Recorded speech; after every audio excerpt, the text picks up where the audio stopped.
નમસ્કાર, હું છું હિના અને આપ જોઈ રહ્યા છો ઇન્ડિયા ન્યૂઝ ગુજરાતનું ખાસ બુલેટિન આપણું ગુજરાત। સમાચારોની વાત કરીએ, વિસ્તારથી શરૂઆત કરીએ વડોદરાથી। તો વડોદરા જિલ્લા પોલીસ વડા સુશીલ અગ્રવાલ દ્વારા ચાલુ કરેલા ઓપરેશન પરાક્રમ અંતર્ગત ફરી એકવાર લોકલ ક્રાઇમ બ્રાન્ચે દારૂ માફિયા પર સિકંજો કસ્યો છે। ધુમાડ ચોકડી પાસે અમદાવાદ તરફથી આવતી આઈસરમાં ચોક્કસ બાતમીના આધારે મોટી માત્રામાં દારૂ પકડી પાડ્યો હતો।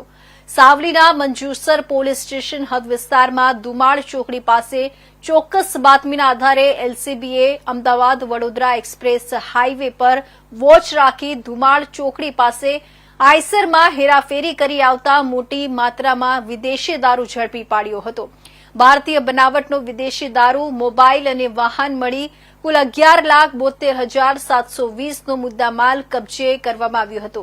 લોકલ ક્રાઇમ બ્રાન્ચ દ્વારા વડોદરા ગ્રામ્યએ ગણનાપાત્ર કેસ શોધી કાઢી આઈસર સાથે આરોપી ડ્રાઈવર ચુનીલાલ દાલુજી ચૌહાણને ઝડપી પાડ્યો હતો। થોડા સમયના અંતરમાં ફરી બીજી વાર મોટી માત્રામાં વિદેશી દારૂનો વેપલો થતા અટકાવતી વડોદરા ગ્રામ્ય એલસીબી શાખાને મોટી સફળતા મળી હતી।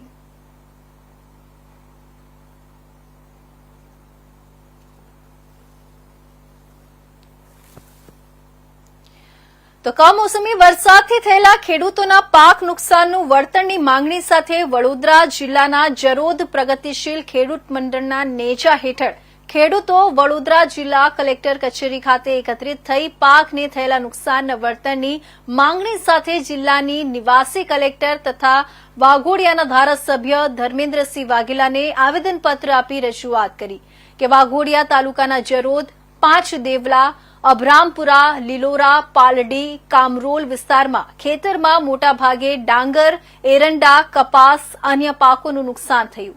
આ અણધાર્યા વરસાદના કારણે ખેડૂતોને બહુ નુકસાન થયું છે। અમારા વિસ્તારમાં સર્વે કરાવી થયેલા પાક નુકસાનનું વળતર આપવું, જે ખેડૂતોએ પાક ધિરાણ લીધું હોય તે પાક ધિરાણ માફ કરવામાં આવે। તમામ ખેડૂતો નુકસાનનું યોગ્ય વળતર આપી ખેડૂતોને આર્થિક સહાય કરવી તેવી ખેડૂતોએ માંગણી કરી હતી।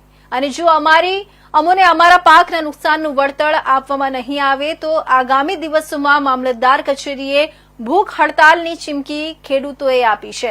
જિલ્લા કલેક્ટર કચેરી ખાતે વાઘોડિયાના ધારાસભ્ય ધર્મેન્દ્રસિંહ વાઘેલાને ખેડૂતો એકત્રિત થઈ આવેદનપત્ર આપી રજૂઆત કરી હતી।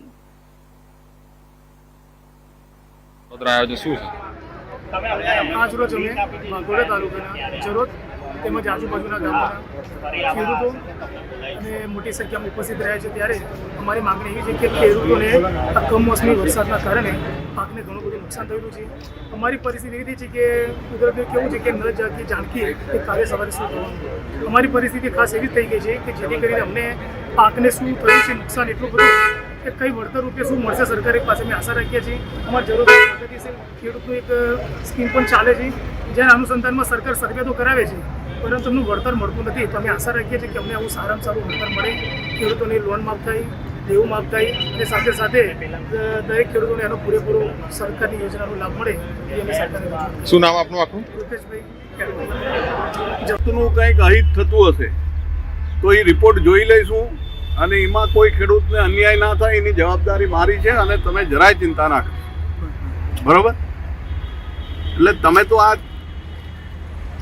આવેદન આપવાની વાત કરી, એ પહેલાં ઓલરેડી સરકારે બધું નિર્ણય લઈ લીધો છે, વાત પણ થઈ ગઈ છે, પણ પછી અમુક લોકોને આવું જે કન્ફ્યુઝન હતું એટલે મેં કીધું ભલે ભાઈ તમારે મળવું હોય તો કલેક્ટરને મળી લો, કોઈ વાંધો નથી, અને આવેદન આપવું હોય તો આપો। એટલે આપ જરાય ચિંતા ના કરશો, તમને જ્યાં મુશ્કેલી હોય હું તમારી સાથે જ છું અને તમારે મને ગમે ત્યારે બોલાવવાનો, તમારા લોકોએ મારા ઓફિસ સુધી ધક્કો ખાવાની પણ જરૂર નથી, બરાબર? તમે જ્યાં ખેડૂતો ભેગા થાવ, જ્યાં તમને મુશ્કેલી હોય મને ફોન કરજો, હું આવી જાય। તો વડોદરા શહેરના વોર્ડ નંબર 13 નવાપુરા વિસ્તારમાં આવેલા નવકાર એપાર્ટમેન્ટ, ત્રિમૂર્તિ બંગલોઝ જેવી વિવિધ સોસાયટીઓ આવેલી છે। ત્યાં આશરે 100 જેટલા મકાનને ગંદુ અને દૂષિત પાણીની સમસ્યા ઘણા સમયથી ઊભી થઈ છે। વારંવાર તંત્રને રજૂઆત કર્યા પછી પણ આજ દિન સુધી કોઈ નિરાકરણ ન આવતા આજે વોર્ડ નંબર 13ના વિપક્ષ કાઉન્સિલર બાળુ સુર્વેને રજૂઆત કરવામાં આવી હતી। તે વિસ્તારમાં વારંવાર ગંદા પાણીની રજૂઆત કરવામાં આવે છે, પરંતુ તંત્ર દ્વારા આ કાળા કાન રાખીને નિંદ્રાધીન હોય તેવું લાગી રહ્યું છે। આ વિસ્તારમાં ગંદા પીવાનું પાણીને લઈ લોકો બીમાર પણ પડી રહ્યા છે, જેને લઈને આજે સ્થાનિકોએ પાલિકા તંત્ર સામે ભારે આક્રોશ વ્યક્ત કર્યો હતો। વોર્ડ નંબર 13 ગોયાગેટ સોસાયટીમાં નવકાર ડુપ્લેક્સ, પછી ત્રિમૂર્તિ ડુપ્લેક્સ, બાજુમાં શક્તિ એપાર્ટમેન્ટ, આજુબાજુના 90 થી 100 મકાનોને છેલ્લા 2-3 મહિનાથી કારું ગંદુ જીવડાવાળું પાણી આવે છે અને જે તે અધિકારીને વારંવાર અમે તમામ લોકોને રજૂઆતો કરી, જગ્યા પર આવીને ફક્ત કામગીરી કર્યા વગર જતા રહે છે। આગળનો કૂવો વાત કરી તો કૂવો પર ભરેલો છે, જે તમામ જે મેનહોલો છે જે 20-20 ફૂટ હોય છે એ બી છલોછલ ભરેલી છે। એના લીધે આખા વિસ્તારને 2-2 મહિનાથી કારું ગંદુ જીવડાવાળું પાણી આવે છે। એટલે કમિશનરશ્રીને એટલી જ માગણી છે કે વહેલી તકે જે છેલ્લા ઘણા સમયથી ગંદુ પાણી આવે છે એનું વહેલી તકે નિકાલ કરવામાં આવે ને ન છૂટકે વહેલી તકે કામગીરી ન કરવામાં આવે તો વિસ્તારના બહેનોને સાથે રાખીને ગાંધી ચિંધ્યા માર્ગે આંદોલન કરીશું। જો ઘણા લાંબા ટાઈમથી આ ગંદુ પાણી આવે છે, પણ અત્યાર સુધી અમારી પબ્લિક બોલતી નહોતી।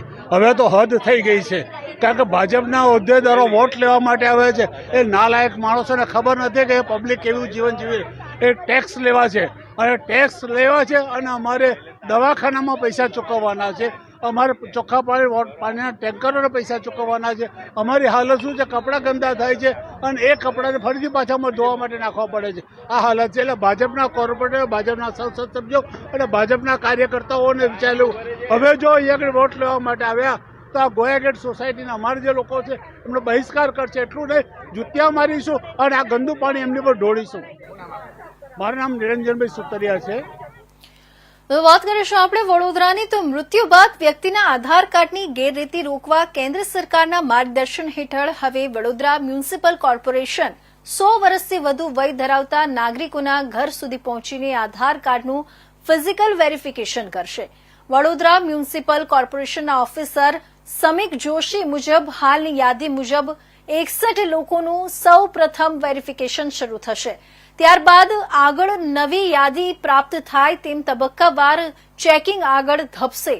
આ માટે વડોદરા મ્યુનિસિપલની વસ્તી ગણતરી સેલની 3 ટીમો ફિલ્ડ પર ઉતરશે। કોર્પોરેશન તરફથી નાગરિકોને અપીલ કરવામાં આવી છે કે સર્વે માટે ઘરે આવે તે વ્યક્તિની ઓફિશિયલ આઈડી ચેક કરવી જરૂરી છે, જેથી કોઈ લેભાગુ તત્વે ઠગાઈ ન કરી શકે।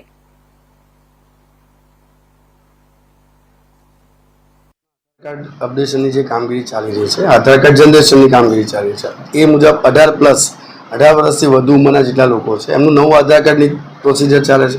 એમાં વેરિફિકેશન આવે છે કે એમને ફિઝિકલ વેરિફિકેશન કરવામાં આવે છે। એ જ અંતર્ગત હાલમાં વડોદરા મ્યુનિસિપલ કોર્પોરેશન સંચાલિત જેટલો વિસ્તાર છે એમાં 100 વર્ષથી વધુ ઉંમરના લોકો કે જે હયાત છે કે નહીં તેની ખાતરી કરવા અંગેનો સર્વે ચાલી રહ્યો છે।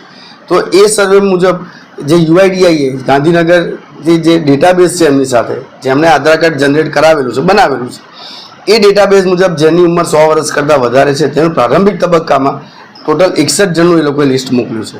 એ 61 જણનું અમે ટેલિફોનિક સંપર્ક કરીશું। જે લિસ્ટ આપ્યું છે એમાં એમનો ટેલિફોનિક સંપર્ક અને એડ્રેસ આપેલું છે। જે તે સમયે રજિસ્ટર નંબર છે, ધારો કે એમનો નંબર વચ્ચે બદલાઈ ગયો અને સંપર્ક નથી થઈ શકતો તો એડ્રેસના આધારે અમે એમને ત્યાં જે અમારી ટીમ જશે એ ફિઝિકલ વેરિફિકેશન કરશે। જો એ લોકો હયાત હોય તો એમની સાથે એમનો ફોટોગ્રાફ, એમની ડિટેલ્સ અમારે મોકલવાની આવશે। અને ના કરે નારાયણ એ લોકો હયાત નથી તો એમની સાથે એમના ઘરે જે અને એમના જે પરિવારજનો છે એમની સાથે એમનું ડેથ સર્ટિફિકેટ રિસીવ કરવામાં આવશે। ડેથ સર્ટિફિકેટનો ફોટો પાડવામાં આવશે અને એ ડેથ સર્ટિફિકેટનો નંબર, ડેટ ઓફ ડેથ અને એમનું જે વિગતો છે એ બધી અમારે અપલોડ કરી અને ડિટેલ્સ સબમિટ કરવાની આવશે। બીજું આપના માધ્યમથી એક વિનંતી છે કે લેભાગુ તત્વો સર્વે કરવા આવે તો મહેરબાની કરીને કોઈ રિસ્પોન્ડ કરતા નહીં, એમને એન્ટ્રી ના આપતા। કોર્પોરેશનની ટીમ જ આવશે। કોર્પોરેશનની ટીમ ઓથેન્ટિક છે, આઈ કાર્ડ લઈને આવશે કોર્પોરેશનનું।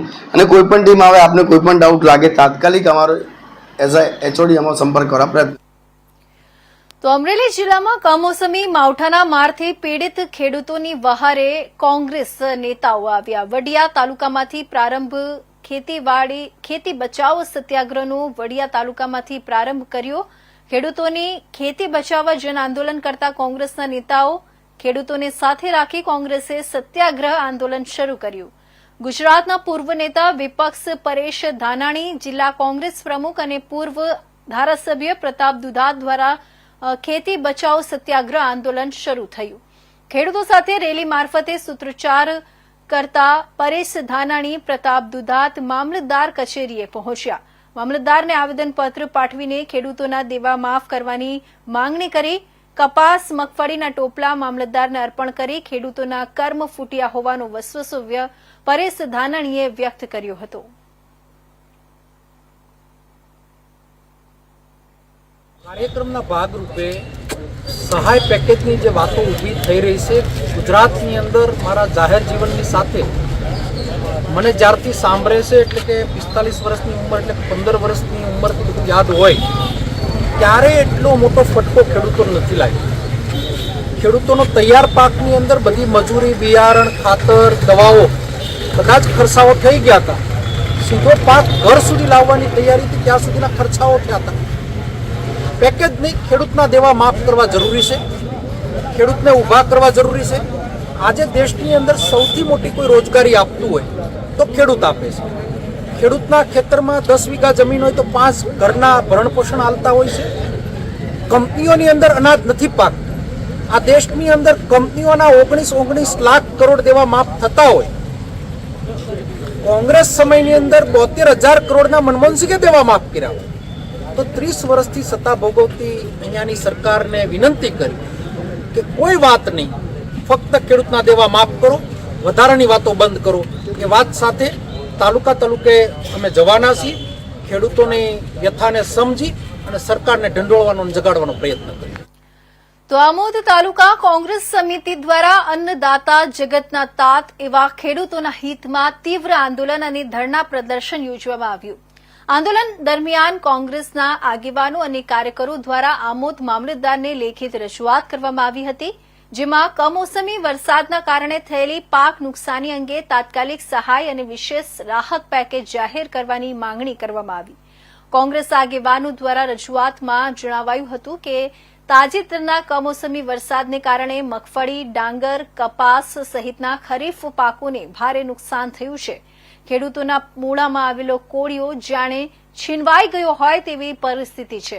એક બાજુ કુદરતનો પ્રહાર તો બીજી બાજુ રાજ્ય સરકારની બેદરકારીને કારણે ખેડૂતો આર્થિક રીતે પાયમાલ થઈ ગયા છે. છેલ્લા 7 સિઝનમાં વાવાઝોડા, અતિવૃષ્ટિ અને કમોસમી વરસાદના કારણે ખેડૂતોને સતત આર્થિક ફટકો લાગ્યો છે. સરકાર માત્ર રાહત પેકેજની જાહેરાત કરીને સંતોષ માનતી રહી છે, પરંતુ વાસ્તવમાં ખેડૂતોને જાહેર થયેલી સહાયની ફક્ત 30 થી 35% જ રકમ મળતી હોય છે. ખેડૂતોને લીધેલા પાક ધિરાણ ભરવા અસમર્થતા છે અને આવનારી શિયાળુ સિઝન માટે બિયારણ તેમજ ખાતર ખરીદવા માટે નાણાં પણ ઉપલબ્ધ નથી. આ જે સરકાર છે, મારું નામ સિંધા નીલકંઠસિંહ, મારે રહેવાનું ઇનામ, હું જાતે ખેડૂત છું. અને સરકાર જે સર્વેના નાટકો કરી ખેડૂતોને ગુમરાહ કરવાનું કામ કરે છે, જે ખેડૂતોને કૃષિ પ્રગતિ એપ દ્વારા જે સર્વે કરાવે છે એ સર્વે તદ્દન ખોટું છે. ખેડૂતો કહે છે, ધારાસભ્યો કહે છે કે નુકસાન છે, તો નુકસાન આપવામાં સરકારને શું વાંધો? વગર માગે જો ઉદ્યોગપતિને દેવું માફ કરી દેતા હોય તો આ ખેડૂત તો માગે છે કે નુકસાન છે અને દેવું માફ કરો, તો દેવું માફ કરવામાં સરકારને શું વાંધો? બીજી વાત રહી મર્યાદાની, તો 2 હેક્ટરની મર્યાદા જે સરકારની છે ખેડૂતને નુકસાની આપવામાં, એ નુકસાની આપવા 4 હેક્ટર કરે. અને બીજું જે 1 હેક્ટરે 22,000 રૂપિયા આપે છે એ સરકાર 50,000માં વધારો કરે. અને આ સરકાર અહમ અને વહમમાં જીવે છે. અહમ એવો છે કે અમારી સિવાય કોઈ બીજાને મત નહીં આપે, અને વહમ એવો છે કે બધા ભારતીય જનતા પાર્ટી સાથે જોડાયેલા છે, તો ખેડૂતને વિફરતા પણ વાર નહીં લાગે. જે આવનારા સમયમાં આંદોલનો જોયા છે કે સરકાર પણ ઉલાડી દે છે, એવા આંદોલનો થશે, એની જવાબદારી સંપૂર્ણ તંત્રની રહેશે. કુદરત રૂઠી છે ખેડૂતો પર ત્યારે આ સરકાર તાત્કાલિક રાહત પેકેજ જાહેર કરે અને સર્વેનું નાટક બંધ કરી અને ખાલી સર્વે કરીને સહાયમાં 4 મહિના કરવાને ચૂકવાય ના એવી પરિસ્થિતિ ઊભી કરવા જઈ રહેલી છે. તેના વિરોધમાં ખેડૂતને આજે જીવી શકાય એવી પરિસ્થિતિ, સુસાઇડ કરવું પડે એવી પરિસ્થિતિ છે, ત્યારે એ પરિસ્થિતિમાં તાત્કાલિક ધોરણે દુષ્કાળ લીલો જાહેર થાય, પાક વીમો જે જૂનો હતો એ ફરી ચાલુ કરી અને વળતર ચૂકવાય, અને તાત્કાલિક ઉદ્યોગોના 16,000 કરોડ માફ થતા હોય. ને આ યુપીએ સરકારમાં મનમોહનસિંહ 78,000 કરોડ રૂપિયા ખેડૂતોનું દેવું માફ કર્યું. એ રીતે ગુજરાત સરકારે તાત્કાલિક ખેડૂતોનું તાત્કાલિક એ સાલનું દેવું માફ કરવું જોઈએ. અને એની માગણી સાથે અમે આજે શાંતિપૂર્ણ ધરણા પર આમોદ તાલુકા કોંગ્રેસ સમિતિ આયોજિતમાં બેઠેલા હતા આમોદના ખેડૂતોના પડખે. ત્યારે આજે અમને સરકાર દ્વારા પોલીસનો ઉપયોગ કરી અમને શાંતિપૂર્ણ ધરણા પણ કરવા ના દીધા અને સરકાર સાથે રહી અને આ સરકાર એક ખેલ કરી રહી છે. ભારતીય જનતા પાર્ટીના ચૂંટાયેલા પ્રતિનિધિઓ ખાલી એક મુખ્યમંત્રી સીએમને લેટર લખીને આશ્વાસન આપે છે, એમને ખેડૂતોની પરખે નથી. જગતનો તાત દુઃખી છે. 2025 ઓગસ્ટ સપ્ટેમ્બરમાં જે વરસાદ પડ્યો હતો તેમાં જે આમોદ તથા જંબુસર તાલુકામાં ઢાઢર નદી ત્યાંથી પસાર થાય છે, આજુબાજુના ખેતરોમાં ખેડૂતોને તેમજ તાલુકાના ખેડૂતોને પારાવાર નુકસાનીનો વેઠવું પડ્યું હતું. તે બાબતે સરકારશ્રી દ્વારા એક સર્વેનું નાટક તથા ડિંડક કરવામાં આવ્યું હતું. તેમજ અત્યારે હાલમાં કમોસમી જે વરસાદ પડ્યો તે બાબતે સરકાર ખેડૂતોની અનાહદ એટલી બધી નુકસાની થઈ છે કે ખેડૂત ઊભો થઈ શકે તેમ નથી. એ બાબતે આજે અમે ધરણા પ્રદર્શન કર્યું છે.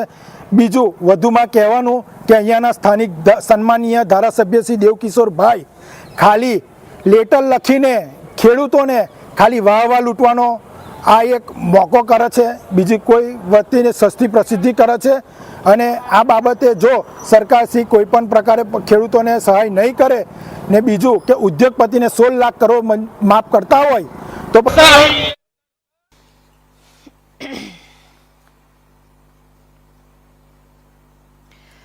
તો ખેતી બચાવો સત્યાગ્રહ આંદોલનમાં કોંગી નેતા પ્રતાપ દુધાતે ભાજપના ધારાસભ્યને અભિનંદન આપ્યા. સુરતના ભાજપના ધારાસભ્ય કુમાર કાનાણીને પ્રતાપ દુધાતે અભિનંદન આપતા કહ્યું કે કમોસમી માવઠાથી પીડિત ખેડૂતો માટે સરકારમાં પત્ર પાઠવતા કુમાર કાનાણીને બિરદાવતા કહ્યું કે કુમાર કાનાણીના માતા પિતાને લાખ લાખ વંદન સાથે માતા પિતાના ચરણોમાં નતમસ્તક ઝુકાવું છું.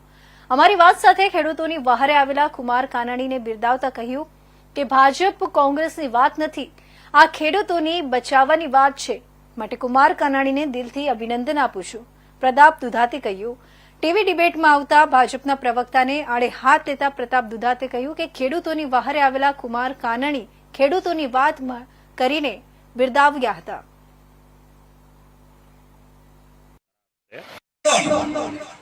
કે મરદના દીકરાએ લેટર લખ્યો, કુમારભાઈ કાનાણી નામ સહિત કહું કે આ વડિયાના પાદરમાં ભાજપને કોંગ્રેસનો પ્રમુખ અભિનંદન આપે કે તમારી જનતાને લાખ લાખ વંદન, તમારી માતા પિતાના ચરણોમાં મારું મસ્તક ઝુકાવું કે તમે નરબંકા મર્દ આદમી બની અને ખેડૂતની વાર આવ્યા. હું તમને આ વાતમાં આવકારું છું અને તમને હું વંદન કરું છું કે તમે સુરત બેસી અને ભારતીય જનતા પાર્ટીના ધારાસભ્યએ અમારી વાત સાથે ખેડૂતોને સમર્થન આપ્યું. મારી વાત આ પ્રકારની છે કે ભાજપ કોંગ્રેસની આ કોઈ વાત નથી, આ ખેડૂતોની બચાવવાની વાત છે.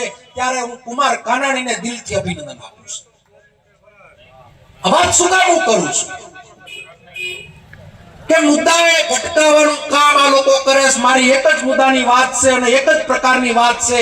એકવાર ખેડૂતના દેવા માફ કરો એટલે એના ભાજપના અમુક પ્રવક્તાઓ કે માણસો એવું કહે છે.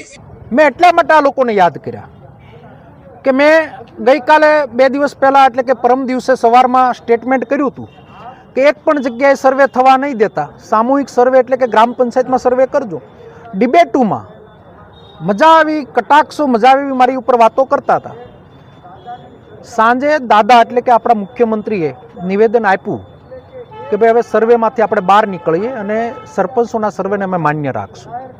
દેવા માફી માટે મેં સંસ્થાઓ, સાધુ સંતો, રાજકીય પક્ષો બધાને નિવેદન કર્યું હતું, અપીલ કરી હતી. કોઈ વ્યક્તિ સ્વાર્થ નથી. આજે હું સલામ કરીશ કુમારભાઈ કાનાણીને, ભારતીય જનતા પાર્ટીના 3 ટર્મના ધારાસભ્ય છે, ખેડૂતના દીકરા છે અને ખેડૂતના દીકરા તરીકે એણે ખેડૂતની વાતની રજૂઆત કરી. એટલે મંચ ઉપરથી એના એટલા માટે આવકાર્યા મેં કે સૌ બોલશું તો ફરજ 100% સરકાર નિભાવશે. 182માંથી એક ધારાસભ્ય અને હંમેશા એ વ્યક્તિ જ્યારે કોઈનું નુકસાન થતું હોય ત્યારે બોલતા હોય ત્યારે મારા હૃદયની અંદર એની વાત આવી ગઈ અને હૃદયમાં આવેલી વાત મોઢામાં આવી.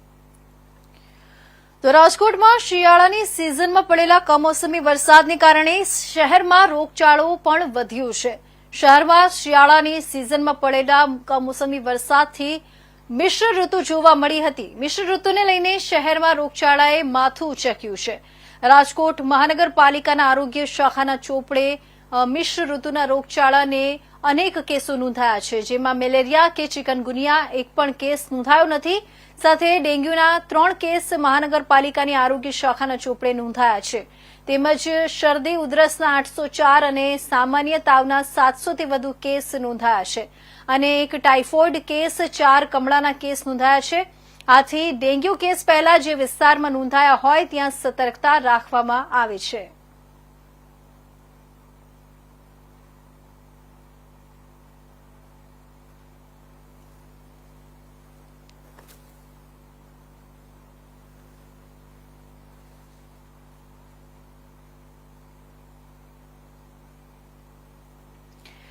તો આજરોજ વડોદરાની નવીન કલેક્ટર કચેરી ખાતે 86 ગામ વડકર સેવા સમાજ ટ્રસ્ટ દ્વારા આવેદનપત્ર વડોદરાના એડિશનલ કલેક્ટરને આવેદનપત્ર આપવામાં આવ્યું. તેઓની માંગણી છે કે વડોદરા મહાનગરપાલિકા વોર્ડ નંબર 1માં અનુસૂચિત જાતિની અનામત બેઠક ફાળવવા બાબતે આજરોજ વોર્ડ નંબર 1 વિસ્તારના તમામ લોકો ભેગા થઈને એડિશનલ કલેક્ટર BS પટેલને આવેદનપત્ર આપવામાં આવ્યું હતું. રાજ્ય ચૂંટણી આયોગ દ્વારા જાહેર કરાયેલી સ્થાનિક સ્વરાજ્ય ચૂંટણી માટેની વડોદરા શહેરની યાદી મુજબ વોર્ડ નંબર 1ને અનુસૂચિત જાતિની અનામત બેઠક ફાળવવામાં આવી નથી, જેને લઈને આજરોજ વોર્ડના નાગરિકો દ્વારા એડિશનલ કલેક્ટરને આવેદનપત્ર આપવામાં આવ્યું હતું.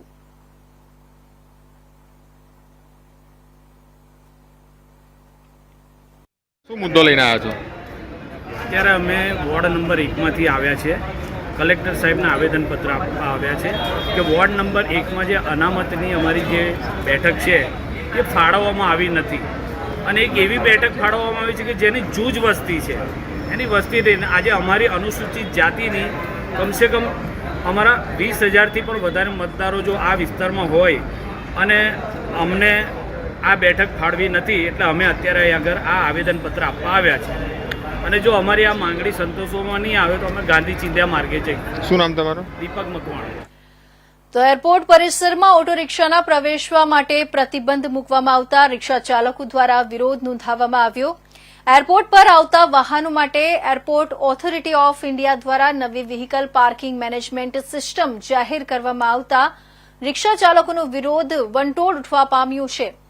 એરપોર્ટ ઓથોરિટી ઓફ ઇન્ડિયાના નવા વાહન પાર્કિંગ મેનેજમેન્ટ સિસ્ટમ જાહેર કરવામાં આવી છે, જેમાં બસ માટે ₹170, ટેમ્પો SUVમાં ₹60 અને ટુ વ્હીલરના ₹10. જો કે આ દરોમાં 30 મિનિટ માટેના છે, જો 8 મિનિટ સુધી પિકઅપ ડ્રોપ માટે આવેલા પ્રાઇવેટ રજીસ્ટર વ્હીકલને કોઈપણ ચાર્જ ચૂકવવો પડશે નહીં. બીજી તરફ એરપોર્ટ પરિસરમાં 3 પૈડાના વાહનો એટલે કે ઓટો રિક્ષાની એન્ટ્રી પણ સંપૂર્ણ પ્રતિબંધ મૂક્યો છે, જેથી એરપોર્ટ પર વર્ષોથી ધંધો કરતા ઓટો રિક્ષા ચાલકો દ્વારા તેનો વિરોધ કરવામાં આવી રહ્યો છે. વાહન પાર્કિંગ માટેના 2 નવેમ્બરથી આ સિસ્ટમ લાગુ કરવામાં આવશે, જેથી ઓટો રિક્ષા ચાલક દ્વારા આજે વિરોધ પ્રદર્શન કર્યું હતું અને 3 વ્હીલર વાહનો ઉપર એટલે કે ઓટો રિક્ષા ઉપર એરપોર્ટમાં પ્રવેશવાના પ્રતિબંધને ગેરવ્યાજબી હોવાનું જણાવ્યું હતું. નથી પણ કોન્ટ્રાક્ટર જે છે એ એની મનમાની ચલાવી રહ્યો છે અને એની મનમાની ચલાવીને આ જે રિક્ષા ચાલકોને પિકઅપ અને ડ્રોપિંગ માટે બી પૈસા ઉઘરાણી કરી રહ્યો છે. જેમ કે સરકારી ધારા મુજબ 7 થી 8 મિનિટ ફ્રી આપવામાં આવે છે કોઈ બી સાધનને, તો આ વ્યક્તિ એની રીતે એના પૈસા વસૂલ કરી રહ્યો છે. આજે 80 રૂપિયાના ભાડામાં 55 રૂપિયા રિક્ષા ચાલકે ચૂકવ્યા છે. તો આજે આ રિક્ષા ચાલકોનું શોષણ કરી રહ્યો છે, એ ખોટું થઈ રહ્યું છે અને રિક્ષા ચાલકોને આ રીતે હેરાન પરેશાન કરશે તો આવનારા દિવસોમાં અગર આ બંધ નહીં કરે તો અમે લોકો ઉગ્ર આંદોલન બી કરીશું. અને અત્યારની તારીખમાં રિક્ષા ચાલકો અહીંયા 35 થી 40 વર્ષથી રિક્ષા ચલાવી રહ્યા છે કે પેસેન્જરોને ફેસિલિટી આપી રહ્યા છે કે પિકઅપ અને ડ્રોપિંગ માટે કોરોના કપડા ટાઈમની અંદર બી રિક્ષા ચાલકો પોતાનો જીવ જોખમમાં મૂકીને બી એ લોકો પેસેન્જરોને વ્યવસ્થિત એમના ઘરે મૂકવા જતા હતા. અને આ રિક્ષા ચાલકો અહીંયા વર્ષોથી રિક્ષા ચલાવી રહ્યા છે અને આજે આ પાર્કિંગ વાળો એ લોકોને બહાર તગડી રહ્યો છે, જે ખોટું છે. જે એનું અમારી પાસે પાવતીઓ બી છે કે વર્ષો જૂની અમે લોકોએ 2005-2010ની બી પાવતીઓ છે કે અમે લોકો અહીં એરપોર્ટ ઓથોરિટીને પૈસા ભરી અને અહીં રિક્ષા ચાલકો ધંધો કરતા હતા. અને આ પાર્કિંગ વાળો જબરજસ્તી એની મનમાની ચલાવી રહ્યો છે. આજ સુધી પાર્કિંગની અમારી પાસે એરપોર્ટ ઓથોરિટીએ કોઈ જ વસ્તુની અમારી પાસે કોઈ માંગ કરી નથી અને આ ખોટું કરી રહ્યો છે. તમારી માંગ શું છે? અગર અમારા રિક્ષા ચાલકોને વ્યવસ્થિત નહીં ઊભા રહેવા દે તો અમે એરપોર્ટ ઓથોરિટી વાત કરીને અને નહીં એરપોર્ટ ઓથોરિટી બી માને તો આગળ ગાંધીનગર સુધી બી અમે જઈશું. અમે રજૂઆત એવી લઈને ઊભા છે કે આજે 30-35 વર્ષથી અહીંયા આગળ રિક્ષા ચલાવીએ છીએ, ધંધો કરીએ છીએ, અને આજે સવારે અચાનક એકદમ અમને કહેવામાં આવ્યું કે ભાઈ તમારી રિક્ષા આજથી અહીંયા એરપોર્ટમાં નહીં લાગે. તો અમે એ જાણવા માંગીએ છીએ કે એનું કારણ શું છે, કારણ કે અમે ના કોઈ જાતનું મગજમારી કરીએ છીએ, ના કોઈ પેસેન્જરને અમારાથી કોઈ તકલીફ છે, ના ઓથોરિટીને તકલીફ છે. આજે વર્ષોથી એ ધંધો કરીએ છીએ અને કરતા આવ્યા છે અને આનાથી અમારું ગુજરાન ચાલે છે. હવે અમને એકદમ રોકી દીધા, એનું કારણ અમે જાણવા માંગીએ છીએ, બીજું કશું છે નહીં. અને અમને કાઢ્યા છે તો એનું શું રીઝન છે એ અમને જણાવે, બીજું અમારે કંઈક લેવા દેવા છે નહીં એનાથી. એરપોર્ટ ઓથોરિટી વાળા કાઢ્યા છે કે એજન્સી વાળા, પાર્કિંગ વાળા? ફિલહાલ તો અમને પાર્કિંગ વાળાએ રોક્યા છે. એ કહે છે કે ભાઈ તમારે રિક્ષા નહીં લગાવવાની. તમે કોઈને રજૂઆત કરી છે? રજૂઆત કરવાના છે, પણ આજે રવિવાર છે, કાલે અમને એપીડી સાહેબે મળવા બોલાયા છે, એમને જઈને રજૂઆત કરીશું. પછી આગળ શું થાય છે નિર્ણય અમે. તો હાલના ખાસ બુલેટિન આપણું ગુજરાતના મહત્વના સમાચારોમાં બસ આટલું જ. નવા સમાચારો સાથે ફરી મળીશું. ત્યાં સુધી જોતા રહેજો ઇન્ડિયા ન્યૂઝ ગુજરાત અને રજા આપશો. નમસ્કાર.